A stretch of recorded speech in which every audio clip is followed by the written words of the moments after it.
What's up, guys? Welcome to the Stats Free Sports channel. Let's get right into it. Here to bring you an NBA prediction video on Jeremy Lamb. I believe the forward/shooting guard will sign with the Milwaukee Bucks in this year's NBA offseason. Let's talk about why. It's been a treat to grow older, man. I just turned 27 a couple days ago, but to see guys who I grew up watching, you know what I'm saying? As a kid, I grew up watching a guy like Jeremy Lamb. You forget, you're so stuck on the star players and on the upcoming new guys and stuff like that. You forget about the vets who've been around since you was a kid. And Jeremy Lamb is one of those guys I enjoy. Still seeing around, getting some good money, still making good plays, still being in the NBA and being active. And seeing him part of that 2012 draft, went round one, pick 12, and he's been solid. He had a good career. Been on a few teams now, but been on a good career. Just turned 30 years old. I believe he will be an awesome fit for this Milwaukee Bucks team. He's still in the market, but this Bucks team, in my opinion, needs an influx of more positionless basketball. And I know that I'm looking at a roster. I'm looking at a lot of rosters trying to find a good fit for Jeremy Lamb. I just did a video last week or a couple days ago. You probably didn't see it because the views were definitely not as I expected. It very, very low views. But I did a video on a mailbag question I received about Kemba Walker. And I was saying if Kemba Walker does play, if a team does sign him, I think that the Bucks should be heavily involved in trying to get Kemba Walker. And that's because George Hill. George Hill had a bad postseason last year, blah, blah, blah, whatever, right? This still applies for Jeremy Lamb. This still applies for Dennis Schroeder. But Jeremy Lamb more specifically because Grayson Allen can play the backup point. The Bucks signed Javion Carter. They brought him back. You have George Hill there still. I said in that Kemba Walker video, I think George Hill could be cut. I definitely think so. Hill could be cut, so Carter could get a little bit of playing time here and there. But I definitely think Grayson Allen could be in this situation. Grayson Allen be the backup point guard, split that time with Carter, and then at the shooting guard spot or small forward spot, you have Pat Connaughton. You have Pat Connaughton, Joe Ingles, who's older, still can give you some good minutes there, but that's where Lamb could fit in there behind Pat Connaughton. Him, Pat, and Ingles split time at that 2 and 3 position. And they're all three guys mentioned, even Allen as well. So all four guys mentioned are good at switching. They have decent length on them.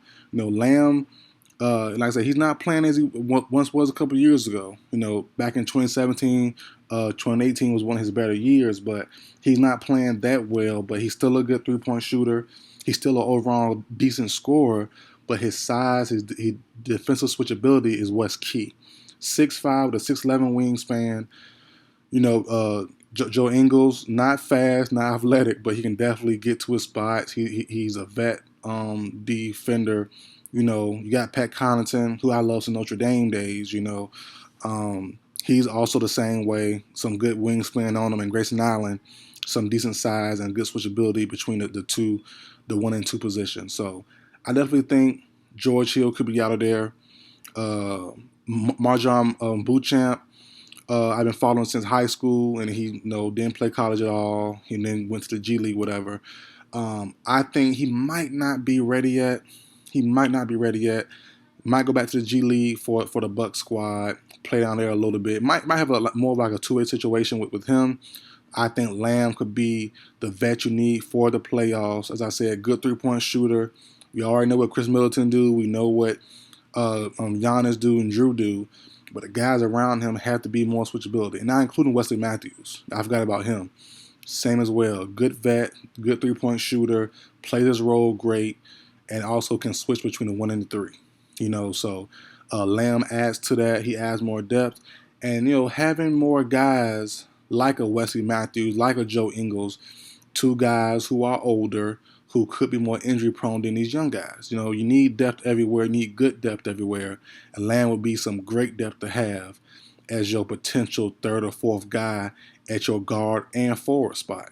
who also get playing time, because I think the key that most teams are really trying to hone in on now are having their stars play less and less. It's a lot of stress. Everyone can't deal with the stress of playing a full season while still having a full playoff run. Folks get tired. We've seen it. The Celtics last year, for example, they went 7 deep, 8 deep at certain points in playoffs. I think by the time the finals came, Tatum and Brown were a little tired. They played well, but I think they had more to give. They just didn't have it. That first time getting that far, and they had some good battles. The Nets, they swept them, but it was a tough battle. The Bucks, tough battle. The Heat, tough battle. So, I think they took a lot out of those guys. And now you see they brought in Brogdon. They brought in Gallinari. I still think in my prediction video I have they might bring in a Dwight Howard, or a big man. So I think every team will follow suit. Not just because of Celtics, but just in general. You get same for the Bucks. Chris Middleton last year got hurt during the playoffs. The year before that, in the finals, Giannis got hurt. And some of those moves you can't really explain or really plan for. Things just happen. But if you have overall depth, you don't have to worry about it, especially veterans. Lamb been around for a long time, since 2012, obviously. Going to his 10th year now. Matthews been around for a long time. Pat Connaughton is a good vet. Joe Ingles been around for a long time, played well for a long time, knows his role, and all three guys mentioned all know their role, all know their value, and all know what they have to do to win games. Plain and simple. And that's plain and simple, man. So Jeremy Lamb to the Bucks, for me personally, is a pretty good fit. Lamb going back to the Hornets will be a pretty good fit. I like that fit as well. As I said, his defensive scheme is perfect, and I think Lamb could really fill the role of one of the Martin twins. One twin went to the Miami Heat last year, and also he resigned this offseason both resigned, honestly, to a pretty big deal. I think the Heat's twin, I think that's Caleb. Cody, I don't know, but whoever twin that he had, I think their deal was a little bit bigger. But whatever, both guys got paid. But I think a role was kind of left void. I won't say Cameron Hayward so bad. Gordon Hayward, was hurt, is often injured, so he didn't fill that void. But Lamb could go back there as well, if not the Bucks. Lamb could go back to the Hornets, which he's been there previously, and fill that void of a 3-and-D wing. Same with the Martin twin.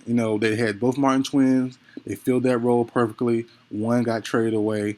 I think Lamb could go there as well and fit a pretty good need too. So there's some options left. Lamb will be with a home, in my personal opinion. He's a good player, solid for his age and for his role and skill set now. So, but a title contending team could definitely use a guy like Lamb, and the Bucks fit me perfectly. I've been saying George Hill might be cut or traded. So that's that there. So, but that's it for video, guys. Like, share, comment, subscribe. I will see you guys next time.